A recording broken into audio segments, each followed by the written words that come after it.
Hello, everyone. Semi-retired Bob here. I talk about the carnivore diet, all things related to the carnivore diet, and miscellaneous odds and ends. Today's video should have been last week, but obviously I was distracted by all the other things that were going on. So today we're going to go ahead and do a 27-month recap of everything I've done and been through and all that stuff, plus take any questions you might have. Let's start by saying hello to Rick out there in Miami. And Feral Granny down in Texas is here, and Patricia Copeland is here from Indiana. Be sure and say hi as you come in, and make sure you can let me know you can hear me okay, because I would hate to spend the entire hour talking to myself. And Granny Antlers is here. How are you today? I hope everybody is having a great week. It's Friday. The first Friday, I don't have to rush right off and go to work because the regular season hours are over. The miniature golf course doesn't even open for another 30 minutes, which suits me just fine. I don't have to go to work today. And yeah, Granny Antlers asked Rick if he ever eats anything raw. And he said he used to eat a lot of raw liver. Yuck, but okay. And Dutch Carnivore is here. 27 months. Great job. So while we wait for some more comments to come in, let me go over the very beginning just in case. I know most of you have heard this already, but I'll start from the beginning and keep working my way through. As comments come in, I'll take those as well. And Carnivore Muscle has arrived. Hello, Jonathan. How are you doing today? And Craig is here as well. Raw iguana liver. Yuck. Okay. As many of you know, back in 2022, I was sitting down in North Carolina in a church parking lot. That's where I was camping for the winter in my little trailer. And I don't know why. YouTube, because I have always been a travel, tourism, van life, photography, that kind of stuff is what I have watched on YouTube up to that point. And I don't know why. I truly believe that God reached into my computer and said, this is the video you need to see, because right on my homepage, as I opened up YouTube, in the top middle was a video by Dante Ferrigno from the Ferrigno Freedom Channel. And I believe it was 125 Days on the Lion Diet. I don't remember the exact title, but it had a before and after picture. And I thought, oh, well, that before and after picture looks pretty good. So let's take a look at it and see what it is. Of course, I didn't have to watch very much of it before I realized that it was just a more restricted version of a ketogenic lifestyle. And of course, I'd heard of keto, I'd seen keto, I'd read about keto, but I knew I couldn't do keto because I had gout. And gout is caused by eating a lot of meat. That's what was known as fact at the time in my mind, because that's what every doctor I'd ever been to had told me. I'll get back to the story in just a minute. Let's say hello to, Jonathan is here. Rick and John has arrived. Hope you're having a good week. I am having a great week. Yep, first time I knew of Bob was when he asked to interview me. That was a good interview. We're going to have to get back together and do some more of that sometime, Rick. But so I'm sitting there and I watched this Dante Ferrigno video, and I was a little disappointed because it looked like it worked very well for him, but I can't do something like that because I have gout. But because I had watched that, the next time I opened up YouTube, there was this crazy country doctor from Tennessee on my feed by the name of Dr. Barry. And I watched a couple of his videos and it looked really good. You know, everything he said made sense, except I have gout and I can't do that kind of a diet. But then I got a notification that he was going live. So I said, you know what? I'm going to go ask him a question. And I showed up at the live, and of course, as Dr. Berry live streams are, which I didn't know at the time, but there were already close to 1,000, maybe even 2,000 people there waiting before he actually went live. And I thought, gosh, I'm never going to get a question answered. But because I was there, I'd taken the time to show up at his live. I went ahead and typed my question into the side chat and said, I have gout. Is there a version of this diet I can do? And, you know, if I had known it was going to be this successful, I would have written her name down. I know it was either Mitzi or Paola, because those were his two female moderators at that time. And I know it was a girl's name. That's all I can remember of who sent me the message back. But they sent me a message back that said, Bob, meat does not cause gout. I'm like, what? What do you mean meat doesn't cause gout? Of course meat causes gout. I've known that for 40 years. But they suggested I go watch some Dr. Berry gout videos, and I did. And I thought, gosh, this just can't be right. This country doctor from Tennessee is crazy. But I watched his gout videos, and I sat there thinking to myself, and you guys know I wasn't in a very good headspace at the time. I thought, you know, the worst this can do is kill me. So I decided I was going to give it a try. But I was in the process of packing up to come home to Omaha for the year. And I was stopping at my sister's house in Ohio to visit with her and my mom. So I decided, okay, it wouldn't be fair to my sister to call her up the day before I arrive and say, I'm changing my diet. You have to go back to the grocery store and buy all new groceries for when I'm there. So I decided that since I was traveling home to Omaha on May the 8th, that I would start on May the 9th, the day before my 59th birthday. So I got home, and I know this is a bad way to do it now that I've learned better, but on May the 8th, I got home, I went shopping, I got all the stuff I needed. I had a last hurrah pizza that night. And then the next morning when I woke up on May the 9th, I went carnivore, whole in, straight up off the, just jumping in with both feet. And I don't recommend doing that. As we know, a slow transition can ease the problems of the transition, keto flu, or as Dr. Berry likes to call it, the carnivore cleanse.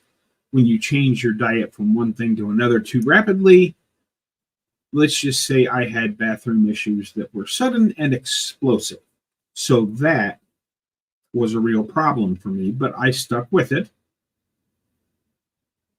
I don't know where my weight was when I started, because it was a couple of weeks into it when I noticed that things just didn't hurt as much, and my shirts were starting to get loose. So I thought, I'm going to jump on the scale. And at that time, about 2 weeks into it, I was at 320 pounds. So I can't say for sure what my starting weight was, but I suspect it was somewhere about, knowing how rapidly I lost over the next 20 days or so, I suspect I was somewhere a lot closer to 340 or 350 when I started rather than 320.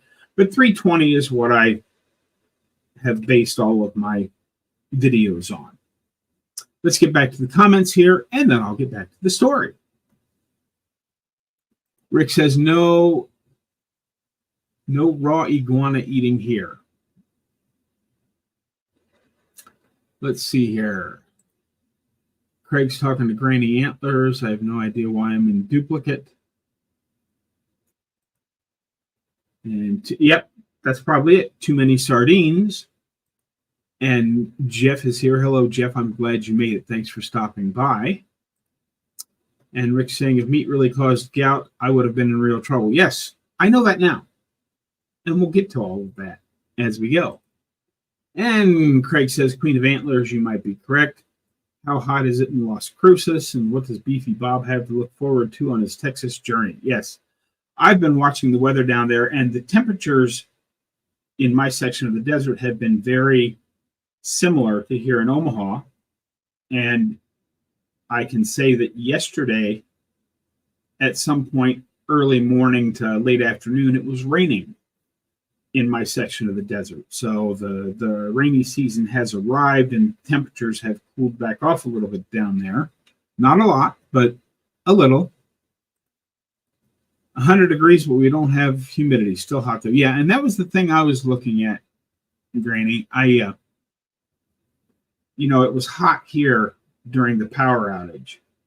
It was only 90 to 95, which doesn't sound that hot in comparison, but our humidity here was through the roof. Whereas down in Texas, out in my section of the desert, a really humid day is about 30% humidity, and it's usually quite a bit lower than that. So I think I will do quite well without the humidity baking down on me. And Keto Carney Cajun says, hi, Bob, happy Friday. So where was I? Yes, I had decided. So I had the bathroom issues, and I had started. I weighed myself. Like I said, it was a couple of weeks in, and it was when I sat down to film that 28 pounds in 28 days video that was really my aha moment, because my left shoulder had always been my bad shoulder. And as I sat down in front of my camera to record that video, I realized that my note sheet was way over there. And normally in the past, to grab something over there, I would have had to turn my chair, lean all the way over to grab it, and then lean back up and turn my chair back the other way. But without even thinking about it, I just reached over, grabbed it, and started reading my notes before I started filming. And I thought to myself, gosh, did I just do that? And I realized that my worst shoulder that had always been for the last however long, I can't even remember how long it hurt, but my left shoulder had slowly gotten worse and worse and worse, where I couldn't move it very much. And now it worked just fine. So from that point on, it was pretty much a steady progression. It was on September the 1st of that year that I decided to record that first walking video. And I actually have a clip of that to show you here. Let me go ahead and see if I can't find it here. I believe it was... No, I don't know. No, I don't have a clip from that first walking video, but here's a clip from one of my early videos to show you where we started with this whole thing. Hello everyone, Semi-Retired Bob here. If you're new to the channel, welcome. I am Semi-Retired Bob. I'm primarily a travel and landscape photographer, but I've been ill for a while and haven't been able to get out and do anything.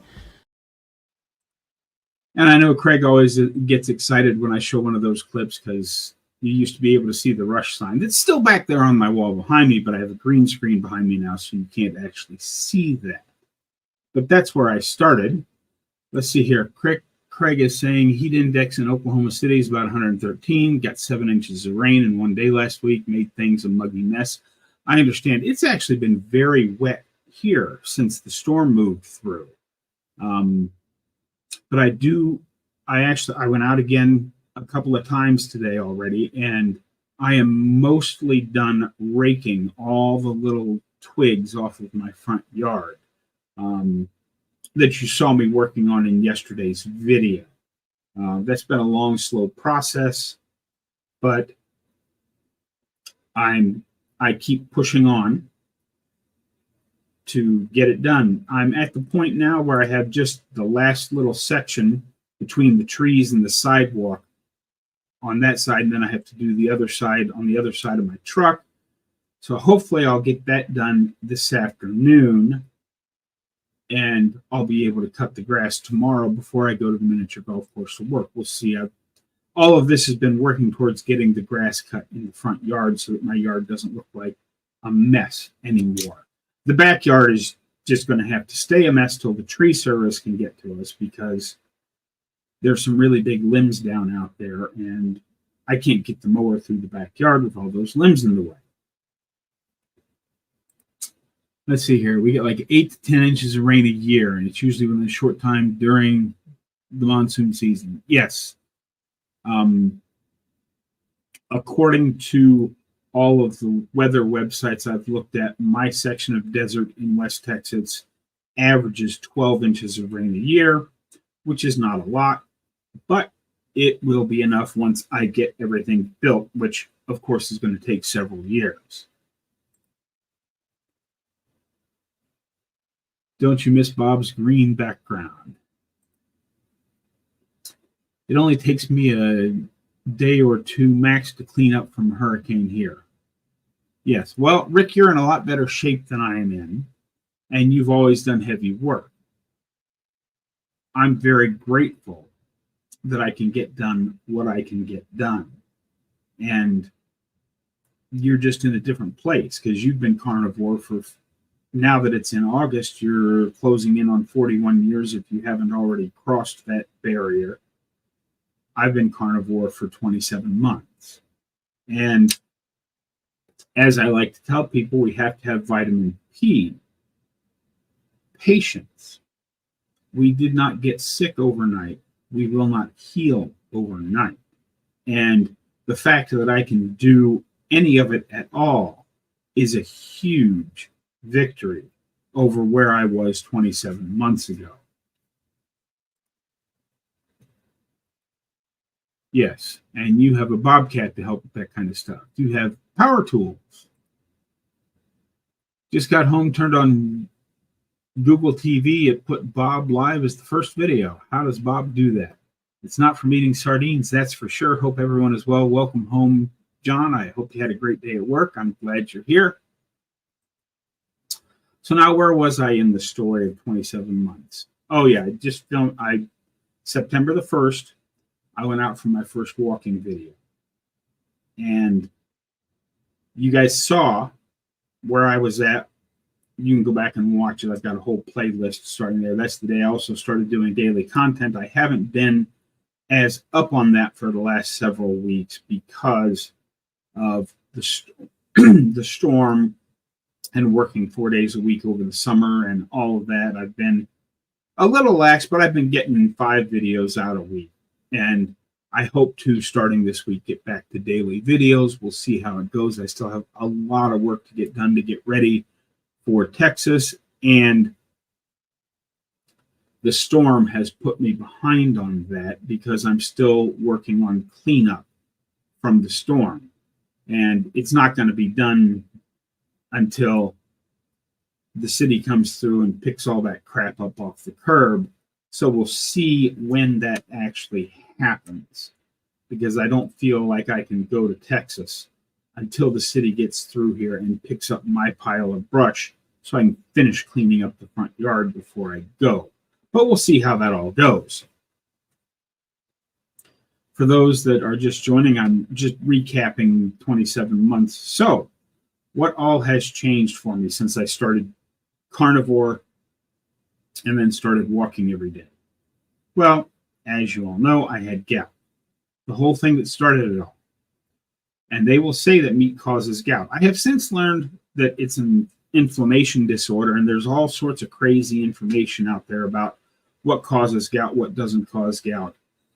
All I can tell you for sure is that I have not had a single gout attack since starting the carnivore diet. And I used to have 3 or 4, sometimes 5 major gout attacks a year, and lots of little ones. I was almost always having some sort of a gout attack. As you all know, I have arthritis, had arthritis, to where this was about the best fist I could make. And now my hands work just fine. They're I would have to say my arthritis pain is 98 to 99% better. My hands are still a little stiff in the mornings, but I am 61 years old now. And occasionally I'll turn too fast the wrong way and a joint will hurt. But for the most part, my arthritis problems are gone. I had spinal stenosis, which is a narrowing of the spinal column that gave me no end of pain. That's what made it so that I could barely stand for a couple minutes without severe pain. That, again, I would have to say is 98 to 99% better. It's not completely gone. It will never be completely gone, but I can basically do whatever I want to do without having to worry about the pain getting in the way. I can go for long walks. I can do yard work. I'm still not tough like Rick is. I can't go out there and do an hour's worth of yard work at a time. I can run the rake for about 20 minutes, and then I have to stop and take a little break, which is what I figure I'm going to do when I get down to Texas, is just throughout the day, I'll go out, do a little bit of work, sit down, take it easy for a bit, go out, do a little bit of work, and it will slowly get done.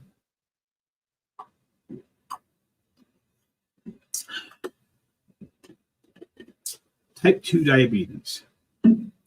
As many of you know, there have been a lot of stupid stories out there and people on the other side of the aisle that claim that protein and fat are bad for diabetes. Well, when I started the carnivore diet, my A1C was 10.3. I've gotten it tested twice since then, and now I haven't been back to the doctor since, regular doctor. But my A1C is 4.8. It was 4.8 after 6 months, and it was 4.8 again a year after that. So I don't really feel a need to spend money to get it checked again. It's somewhere in the good range, and if it creeps up a point or two, I'm not going to worry about it. If it goes down a little further, I'm not going to worry about that. I know I'm in the good zone because I'm not eating anything that would aggravate. Got some more comments here. Let's see what else we got going on here. Oh, yeah. And a new pond will have formed.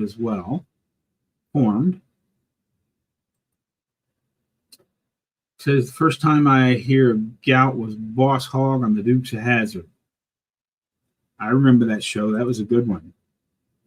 When Rick shows up with his bobcat this winter, Buff Bob will have a beautiful shallow pond. Yeah, that'd be great. Or dig a 100-foot trench by hand for a water line in 95 to 98 degree temps. Yeah, no, I'm not going to be doing any of that. We'll just have to see what I can get done, how I get it done. I don't know. We'll just have to see how it goes. And it really all depends on when the city gets here to get stuff done. Hopefully that happens by the late September, early October, but you just don't know. I am sort of in the middle of the west half of the city, so depending on, because they said they were going to start on one of the city and work their way through. I don't know if they're going to start at the river, which is the eastern edge of the city, and work west, or if they're going to go the other way. I just don't know. And I don't think they know either, because I don't think they've started any of it yet. So we'll just have to wait and see what happens. But as I was saying, type 2 diabetes, fat doesn't aggravate it. Protein doesn't aggravate it. My type 2 diabetes is completely gone. Some people say, well, it's just in remission because of what you're eating. Well, I don't plan on eating the types of things that made me sick again. So I can say it's gone.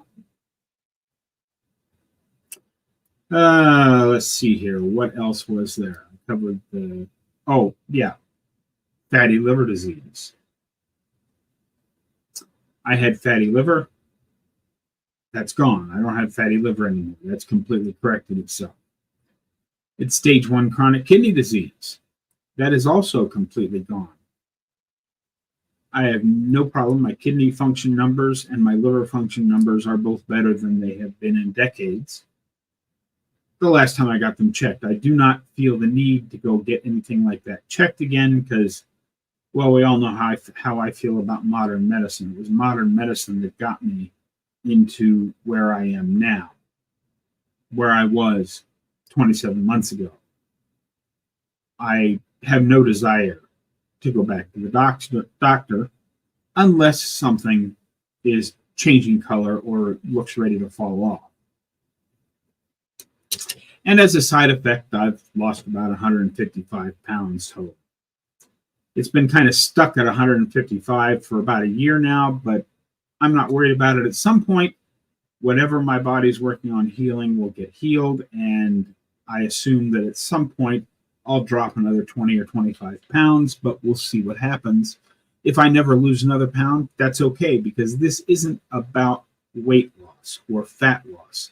This is about optimal health and feeling better. And because of the exercises I have been doing, I can do a lot more stuff now than I ever could before. And I do have a new update to the story. As most of you have heard, I had a cardiology appointment a couple of weeks ago. He did a CAC test because he does that right there in his office. And as most of you know, once you have been diagnosed with heart disease,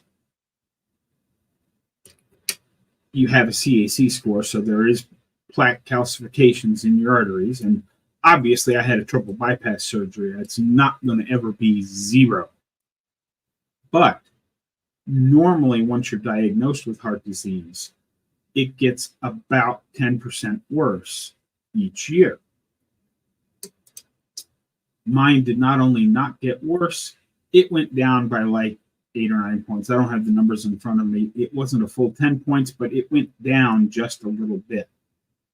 And it being down is much better than going up by 10%. So all of the people out there saying that saturated fat causes heart disease, I'm sorry, but you're wrong. My ejection fraction right after my heart surgery was just above the heart failure level. It was like 32 or 33. It was low 30s. And 30 and under is considered full-blown heart failure. In my follow-up, I think it was at 6 months after my surgery, it was up to the high 30s, and then at the year mark, it was up to the low 40s, and that's about where it stayed. After my appointment a year ago, after being carnivore for a whole year, it had gone up to the mid 40s, which my doctor was astounded at. And this year, it was in the high 50s, which is still not normal because a normal ejection fraction is high 60s to low 70s. But I'm much closer to normal now than I ever have been before, which tells me I'm still on the right path, and carnivore does heal heart disease if you give it enough time. Now let's get back into the questions here. It looks like Craig, for some reason, is still bouncing doubles at us, so I'll just put one up. Bob, borrow someone's mower that has a bag. You can use it to supplement, less tedious than a rake. Well, except what you can't really see in the video is that there are a lot of really big things that would clog a mower, maybe even break a mower. So there are still a lot of little pieces out there that I'm just not going to pick up, but I'm going to run the mower over top of and hopefully grind up some of those smaller pieces so that they settle into the grass and actually make for some good fertilizer. Yes, raking is tedious, but it has to be done because there's just so many branches. As you can see, my pile of brush in the front yard just keeps getting bigger and bigger, And when I finally get everything done, I'll take a couple of pictures of that and throw that in a video as well, because the brush is just, it's just ridiculous. Bob, there are two parts of meat healing. One is that we don't eat anything inflammatory. Two, we only eat 1 or 2 times a day and no snacks. I think the fasting part is important too. Yes, I think it's all kind of mixed together. Me personally, I don't think the fasting part is as important at this stage, but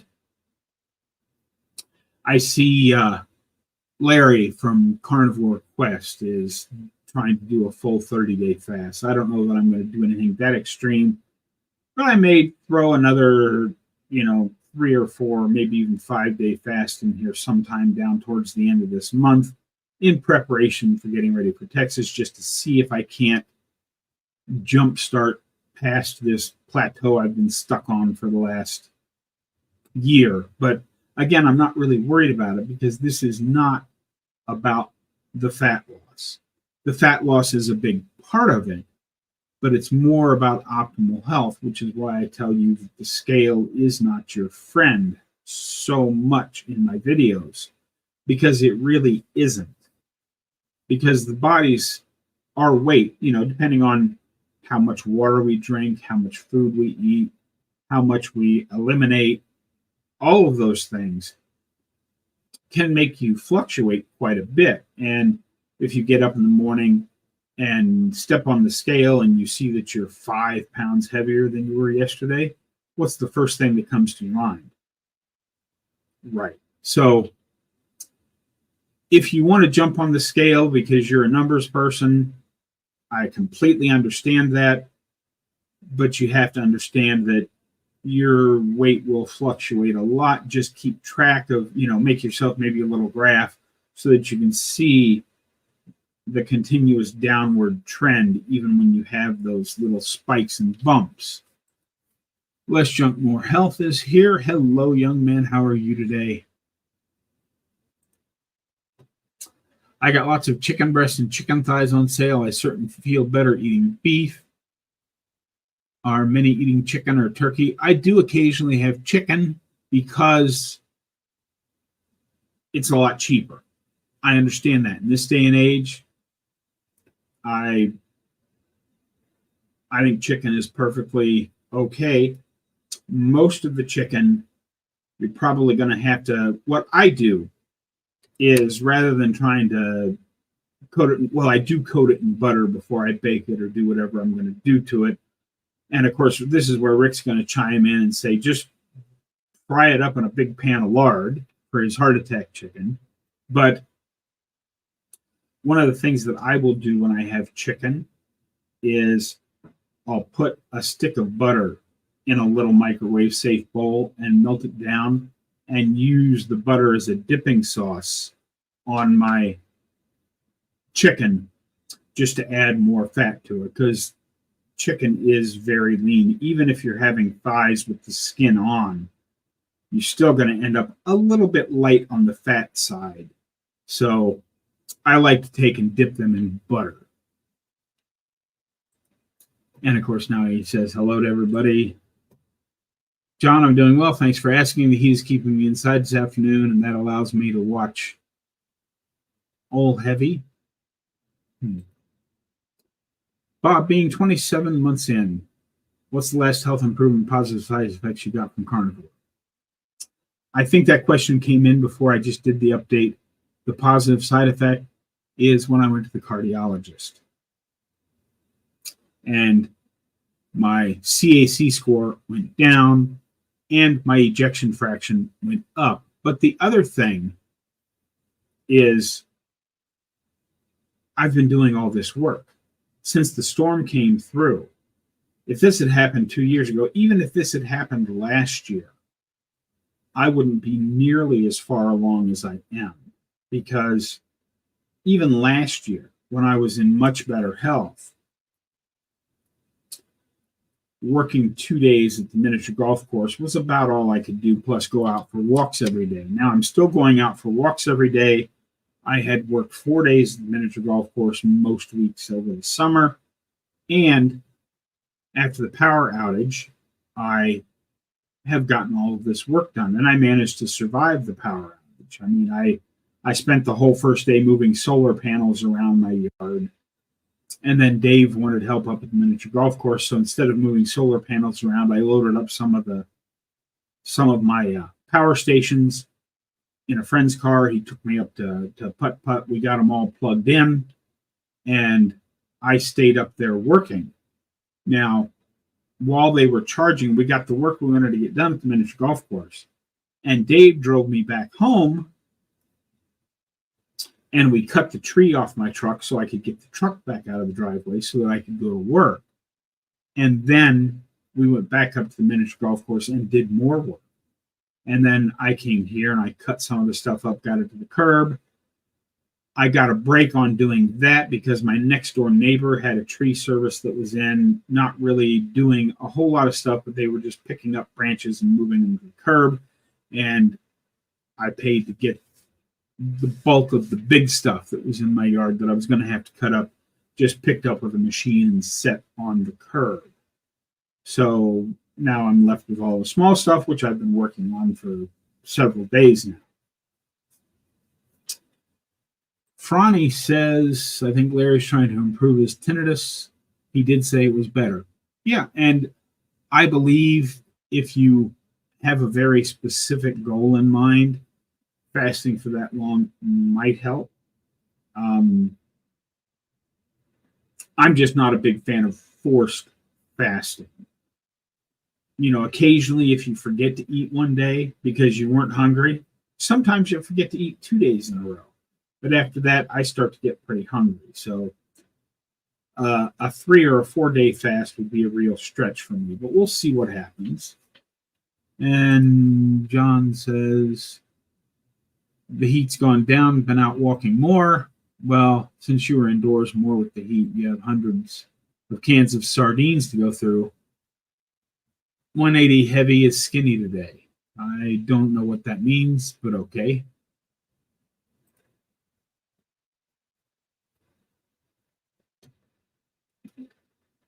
Yeah, I saw Larry doing the fast. I can see already he's lost weight. He said he's peeing all the time. Yes, indeed. So we'll see how much of it ends up being fat loss, how much it ends up being water weight loss, and all of that stuff and things. Hopefully we get a few questions in now because I have managed to cover most of my story. For those of you that have arrived late, let me go ahead and show that little 18-second clip again of where we all started. This isn't the very start of the journey, but it's fairly early. Hello everyone, Semi-Retired Bob here. If you're new to the channel, welcome. I am Semi-Retired Bob. I'm primarily a travel and landscape photographer, but I've been ill for a while and haven't been able to get out and do anything.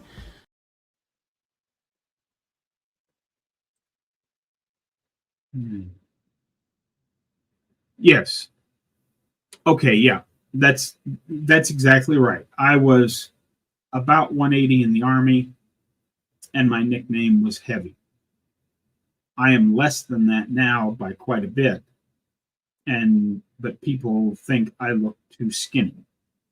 I'm not. I still have a good little portion of weight to lose, but that's one of the things we talk about a lot. If you go to whatever your favorite search engine is and type in whatever your favorite beach is, just type in beach photos 1970. I challenge you to find one fat person in those photos. Then do the same search engine and type in beach photos 2024.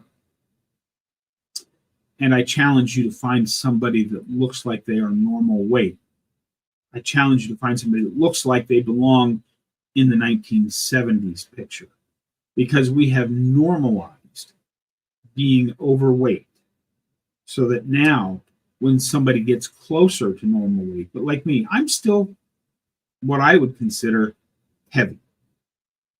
I'm certainly not fat, I'm not obese, but I am heavy compared to what I think I should be. Because looking at all of the other people that are about my height, I should be somewhere between 140 and 150 pounds, and I'm not. I'm still about 20 pounds heavier than that. So we'll see what happens, but we've gotten so used to everyone being so big that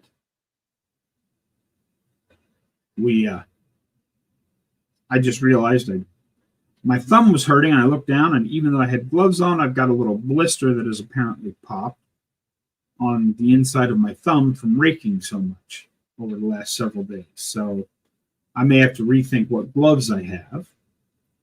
But yeah, we've gotten so used to people being so big that now when we see somebody that is a normal size from the 1970s, they look really, really skinny. So just be aware that that's out there. Let's get back into the comments here. That's the video that showed up, and I saw the Rush poster and said, this guy must be really cool. Yep, I like Rush. I still like Rush, even though they're not making music anymore, because the greatest drummer in the history of the world passed away. No wonder so many people think I'm from the 1970s. Yeah, and if you, Rick, you look like anybody in one of those pictures.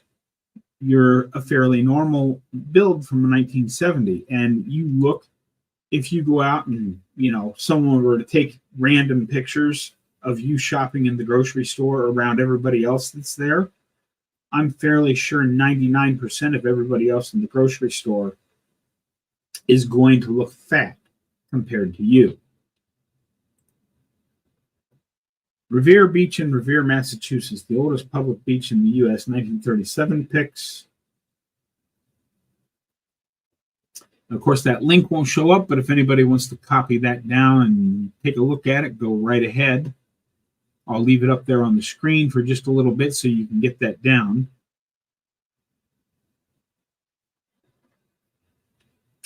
I'll wait a little bit. I'm going to go ahead and look at the next question there, because Craig says, Beefy Bob, what's the plan? When are you leaving for your Texas ranch? Well, the initial plan was basically the day after the miniature golf closes for the year to head south. The revised plan, because of that big brush pile out front, I'm going to have to wait until the city removes that brush pile so I can finish the final cleanup before I go. So I don't have any idea when that's going to happen. Hopefully it happens in early October, because early October is when the miniature golf course will close for the year as well. So if that gets done, I'll leave on time, but we'll see what happens. I have a couple of things. My trailer is still empty. I've got a couple of things that I'm planning on doing to the inside of it to make sure it's all sealed up so that creepy crawly things can't get into it while I'm sleeping at night. And then I am going to start loading that very soon with some stuff. So we'll see what happens. Now I'm going to go on to the next comment, because anybody that wanted to copy that link down has had a chance to do so now. Annette Lynn, I was excited about the Steelers being represented in the video. I'm originally from Pennsylvania, have been in Texas for years. Always happy to see the Steelers. Yes, I am a Steelers fan. I don't watch the NFL nearly as much as I used to. I used to watch pretty much every NFL game that was on. And without getting too political into it, I'll just say, since a certain someone disrespected the national anthem, and that has spread, being a vet, I have pretty much stopped watching the NFL. I will keep track, and if the Steelers look like they're going to make the playoffs, I may watch a little bit of it here and there, but I certainly don't sit down and watch an entire NFL game anymore.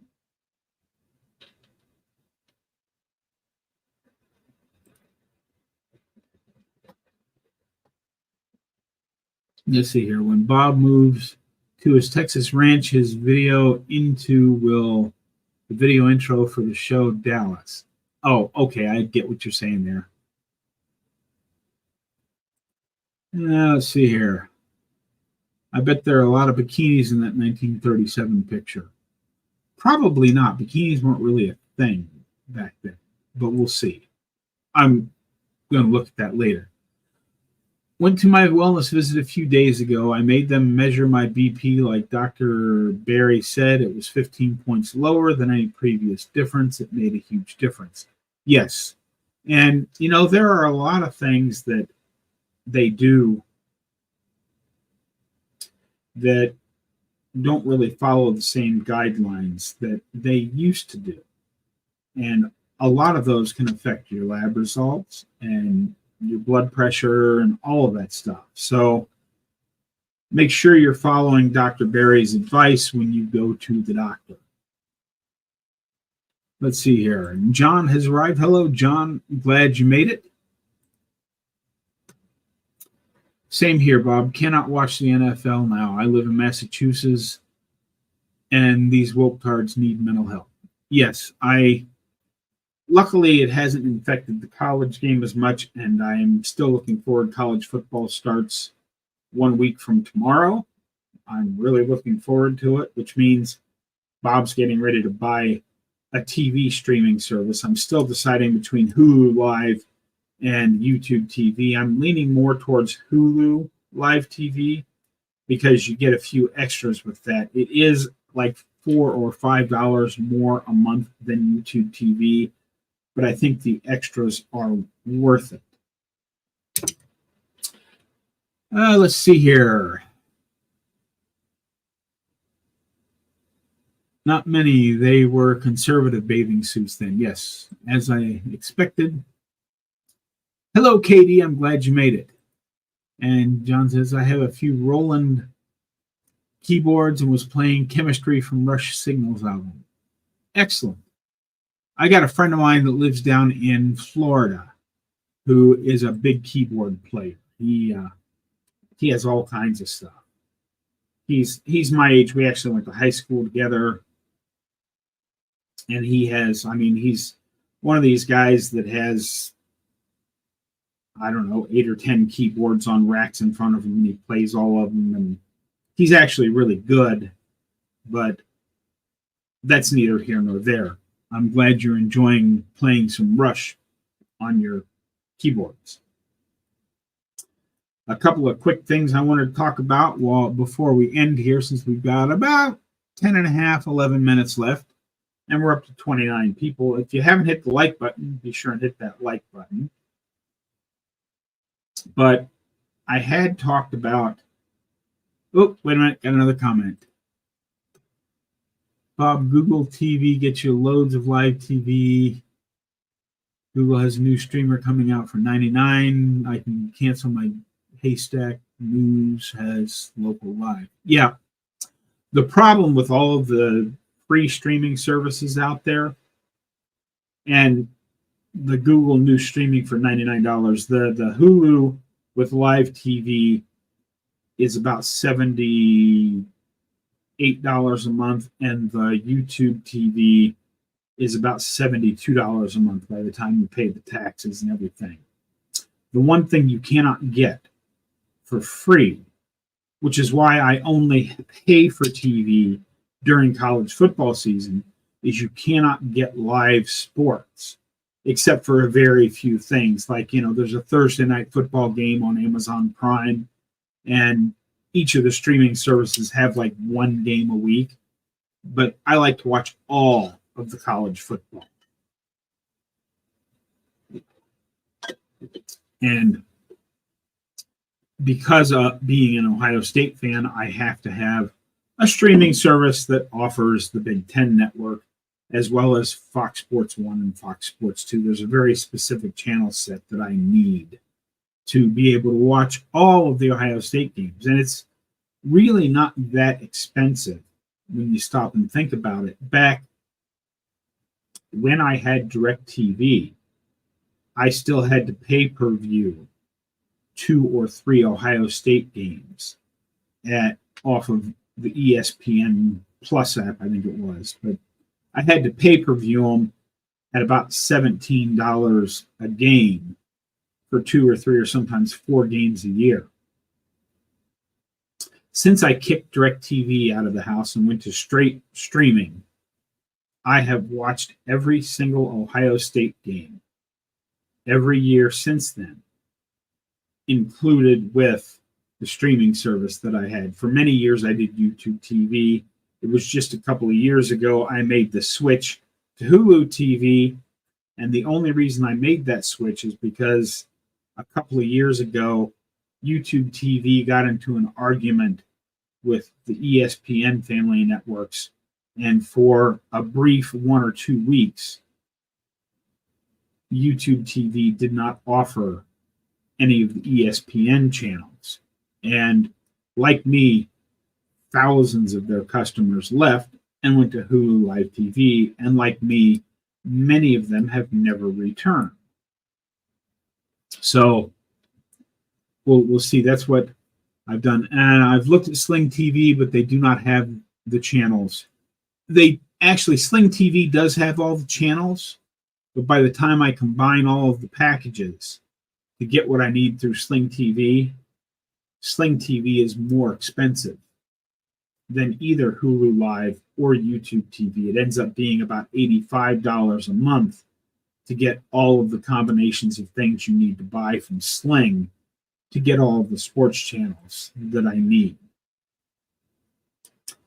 And that's why I don't mind spending it this time of year, because I just buy it for college sports, for college football. I'll get it now and have to pay for it, which will give me September, October, November, and December, and into January. So I pay for it for 5 months, and I usually schedule it to cancel a day or two after the national championship game. So I only pay for it through that period of time. And then I don't have any TV that I pay for the rest of the time, because between Pluto TV and Tubi and my Amazon Prime account and everything else, there's just so much free stuff to watch out there. Paying for TV, and the Roku channel, there's so much free stuff. It just doesn't make any sense to pay for something unless there's a very specific channel that you want. I know a friend of mine has a $25 or $30 a month Sling TV account because he likes the History Channel. And the History Channel is not available on any of the free services. So he pays a few dollars a month for Sling TV to get the History Channel.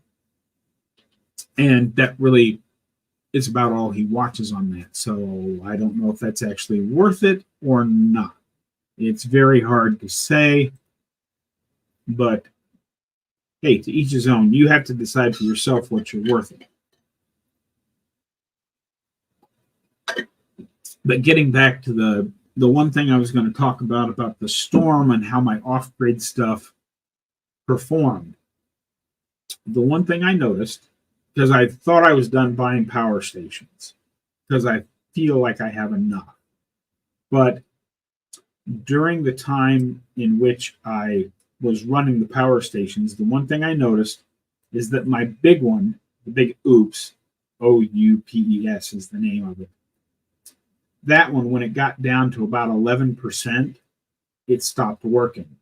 My other off-brand, when it got down to about 8%, it stopped working. The Jackery, which is a much more expensive system, but I did notice that my Jackery, which is only a 500-watt station, but my Jackery ran all the way to 0 before it shut off. So it performed very, very well. And while I was looking for something to watch on Amazon Prime, the daily deals popped up, and I have just ordered, it's not going to be here for several weeks yet, because it's not on one of those instant shipping deals. But there's a thing out there, the Jackery 2000 Pro. When it comes in, I'll do a full unboxing and a full review of it and show it to you guys. But the main thing that's exciting about the Jackery is it's a huge name. They make the very best power stations. It's a toss-up between Jackery and Blue Eddy, which one has a better power station. But the Jackery 2000 Pro comes with a really fast internal charging system. If you plug it into a wall, you can recharge it in less than 2 hours. And it's just a hair. My big one upstairs that I was going to run the entire homestead on is a like 2248 watt hour. And the Jackery is 2048 or something like that. It's just a hair smaller. But I'd always shied away from that one because it's really expensive. It's normally just for the power station. It's normally on sale for about $1,800, and it's $2,400 on its regular price, which put Jackery products that were big enough to do what I wanted them to do out of my price range. And I caught it on sale just 2 days ago. It was on sale for $9.99. By the time I paid the taxes and everything, I got it ordered for less than $1,100. And it's a Jackery. It's a really good system. And because it's the Pro Series, if I decide I need more battery at a later date, I can order expansion batteries that just daisy chain into this one, up to 4 of them. So I can make it into a 2, 4, 6, 8, 10. I can make it into a total of a 10 kilowatt hour storage system at some point in the future. So like I said, I will show all of that to you when it gets in. The new little foldable solar panel I got, plus I already have a Jackery 100 foldable solar panel. So that should be enough in the desert of Texas to get enough juice into them. Although I do have some solar panels in my wish list if anybody's feeling generous. Just kidding.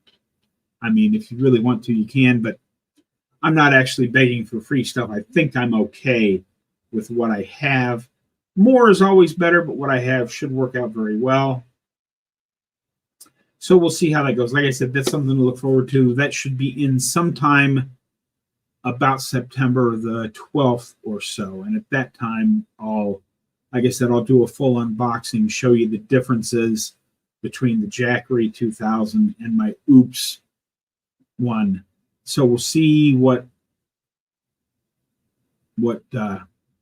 happens. Let's see here. Want to come carry the water? I got small distilled for you and Sarah asking for regular bottles.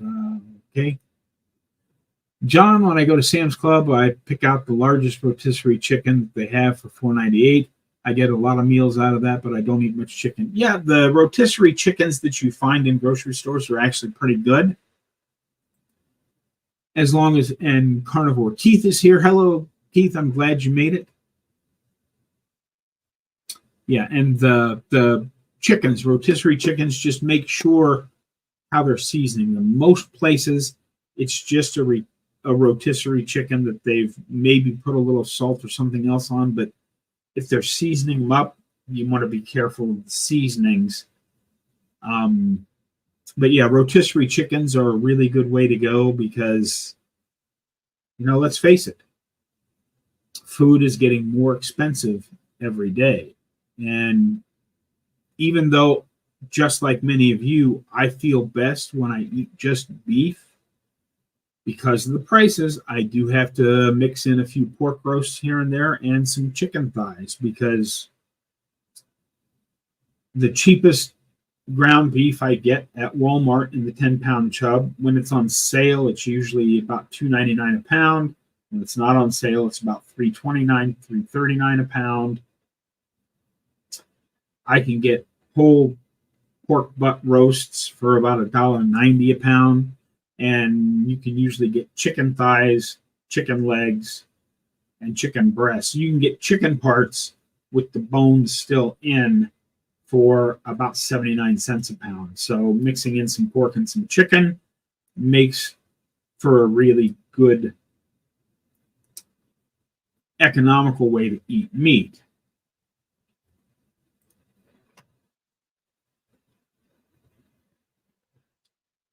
Yeah, I got that. We're a little late in the day for me to explain that, but there, and Rick says have heart attack chicken, and I agree, but again, not everybody can cook it the way you cook it, Rick.